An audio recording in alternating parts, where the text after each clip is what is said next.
अन्थाइबारि माया club and लाइब्रेरिनि बानजायनायाव दिनैनिफ्राय जागायबाय बर' हारिनि थाखाय जिउ बाउसोमनाय मुंख्लंदि जाब्रां गोसोखांथि जोलुर बादायलायनाय। बे जोलुर बादायलायनाया जादोंमोन hunters club FC versus Bodoland rider FC मोननै हानजानि गेजेराव। गुबुन गुबुन बोसोराव खुंफुंबोनाय बायदिनो देग्लायबो खुंफुंदों आलादा बड'लेण्ड सोरजिनि थाखाय गावखौ सुथुरनि आखायाव जिउ बाउसोमनाय मुंख्लंदि जाब्रां गोसोखांथि जोलुर बादायलायनाय। बे बादायलायनायाव गोबां खस्थ' नाजानायनि गेजेरजों जिसुआ समफ्रामारि बिथांनि हानजा खायलाबारि हान्टार्स क्लाबा 2 गलाव बड'लेण्ड राइडर्स एफसीखौ फेजेननानै देरहासार जानो हायो। बे जोलुर बादायलायनायाव आलासि महरै बाहागो लानानै हादों बिटिआरनि एमसिएलए अमर बसुमतारी आरो बिर जोहोलाव मुंख्लंदि जाब्रां बिथांनि आंगो बिब' लोगोसे बेंटल ओनसोलनि मेलेमजिबि बिथांमोनहा लोगोसे जोलुर बादायलायनाय नायगिरि रायजोफोरखौ मोसानानै गोजोन होनो थाखाय बयजोंबो सिनायजाग्रा बर' सावथुन मुलुगनि फावखुंग्रि गेमस्रि दैमारि बिथाङाबो बाहागो लाफैदों। अन्थाइबारि माया क्लाबखौ गोबां गोसो गोरबोनिफ्राय हामबाय होनना बुंदों। बेबायदि खाबुखौ मोननायखाय आरो बे मार्टायार दि जाब्रांनि गोसोखां फुटबल बादायलायनायखौ होनानै मा बुंनो नागिरदों आङो, जेनेबा जों गामि गाला बिदि खना खनला मानसिफोरनि गेजेरावहा बे गेलेनायनि गेजेरजों गोबां खौसेथि गोरोबलायनायखौ लाबोदों। बिनि थाखाय गोबां गोसोआवहा गोजोननाय मोनदों आरो जोंनि गेजेराव बे गेलेनायनि गेजेरजों जेनेबा नेसनेल लेभेलावबो जेन जोंनि गेजेरनिफ्राय बिदि गेलेग्राफोरा ओंखारो, गोबां मुंफोरखौ लाबोनो हायो आरो जोंनि गेजेरावहा थानाय बेरेखा बेरेखिया जेन जोबलायनानै बेबायदि खौसेथियाव बयबो दिदोमै थानो हायो। बेबायदि गेलेनायनि गेजेरजों आरो लोगोसे लेखाफोरा बेफोरथिंबो गासैयावबो रोंगौथि जानो आरो गावनि मोनथायनि थाखाय थिउरिया जानो जेन बयबो बेबायदि सोलोंनो हायो। आं बेखौनो खावलायो आरो गोबां हामबाय होनदों माया क्लाबखौ बेबायदि हाबाफारिखौ आखायाव लानायखाय आरो जोंनि गेजेरावहा बेबायदि खौसेथिखौ लाबोनायनि थाखाय गोसोआवहा रंजानाय मोनदों। गिबियावनो आङो अन्थाइबारि माया क्लाब लाइब्रेरिनि बानजायनायाव जा दिनैनि मार्टियार्स दि जाब्रां फुटबल टुर्नामेन्ट लानाय जादों बेनि दिनै जोंहा अपेनिंमोन। स' बेयावहाय आङो फिन खेबसेबाव फैफिननो मोननानै जोबोर गोजोननाय मोनदों आरो लोगोसे आङो साबायखर बावनांगोन अन्थाइबारि माया क्लाब एन्ड लाइब्रेरिखौहाय जे बिथांमोना आंखौ फिन खेबसेबाव बेयावहाय आंखौ फिन लेंहरफिननायनि थाखाय आंनि गोसो गोरबोनिफ्राय बिथांमोनखौ साबायखर आरो लोगोसे आं बिथांमोननि जा खामानि मावनाय जिथु फुटबल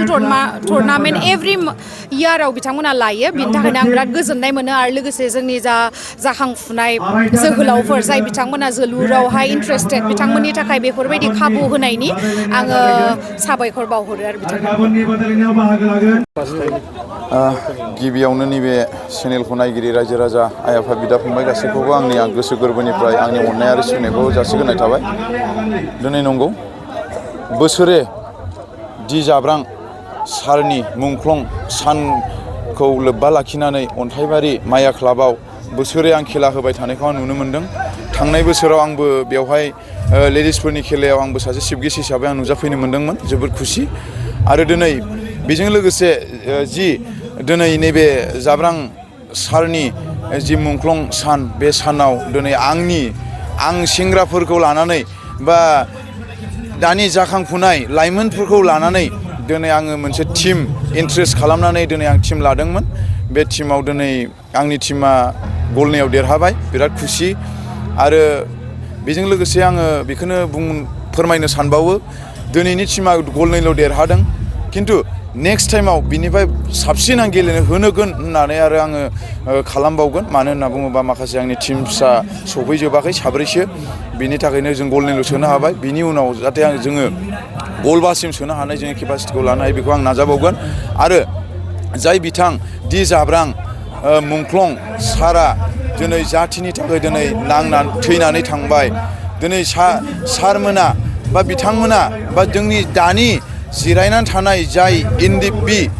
बिथांमोना दिनै गोबां खस्थ'यै गावनि बिमा बिफा बिदा फंबाय जाथि हारिनि थाखाय दिनै गावनि न'खरनि गासैखौबो गारनानै हाग्रा बंग्रा दिनै ओंखाम मोनजाया दै मोनलोङा दिनै गावनि जिउखौ बाब्राब दिनै गावनि जिउखौ गारनानै थांबाय माखासे थैनायफ्रा दिनै जाय बिथांमोना दिनै गोथाङैनो दं बिथांमोननिसिम आङो रायजो राजानिसिम मोनसे खावलायनो सानो जोङो जोंनि माखासे एनडिपि जेरै डि जाब्रां सार बिथांखौ अन्थाइबारि माया क्लाबनि बेजों लोगोसे गावनि बिसिबां मानि टिम्स केडार्सफोर बिथांमोना दिनै गाव जाब्रां सारखौ मोनसे सनमान होनायजों थैनानै थाङोब्लाबो जाहाथे बिनि आत्माया गोजोन थासारियाव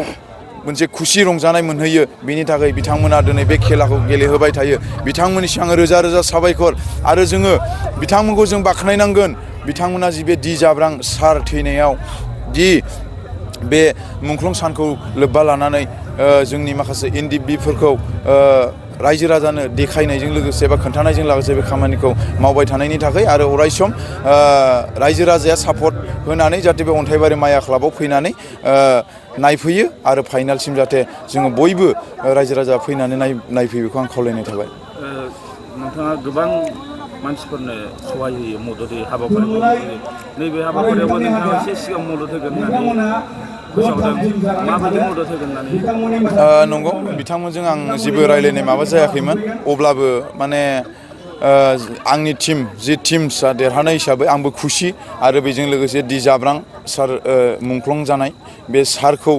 आङो सिनाया अब्लाबो आङो एनडिपिखौ बा जोंनि जाथिनि थाखाय नांबोनाय हिसाबै दिनै आं बिथांमोनखौ आं सिलुट लायो दिनै आङो मान होयो आङो सनमान होयो बिनि थाखायनो जाय बिथांनि जाब्रां सार जि थैनानै थांबाय बा मुंख्लं जाबाय बिथांनि नामाव आंबो जाखिनि हायो 30,000सो आङो माने सारनि नामाव आं होगोन होननानै आं बेखौ रायजो राजानि सिगाङाव फोरमायबाय आरो कमिटिनि सिगाङावबो फोरमायबाय फाइनालसिमाव देरहागोन माबायदि आसा खालामदों दानि टिमखौ नायनानैथ' देरहानांगौ आरो आं साब्रैसो लाबोबावगोन टिम्स माने प्लेयार्सफोरखौ बिथांमोना निस्सय आंनि बुंनायजों बा रायजो राजानि सापर्टजों बिथांमोना फाइनालसिम गागोन होननानै बा आं लांनो हागोन होननानै आङो बेखौ आसा थाबाय आरो आं रायजो राजानि सिगाङाव माने फाइनालसिम आङो देखायथारगोन होननानै आं नाजाबाय थागोन आरो नाजालांगोन गाव गावनि देहाखौ गोग्गो आरो गोख्रों खालामनो गोसो गुदुं लाइमोन एबा सुबुंफोरनि थाखाय मोजां खौरां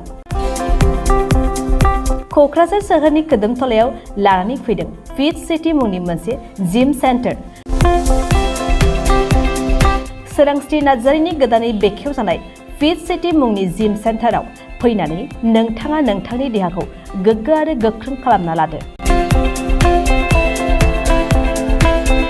अब्ला मानोथो गोबाव खालामखो नोंथाङा थाबैनो फिट सिटीआव एडमिसन लाहैदो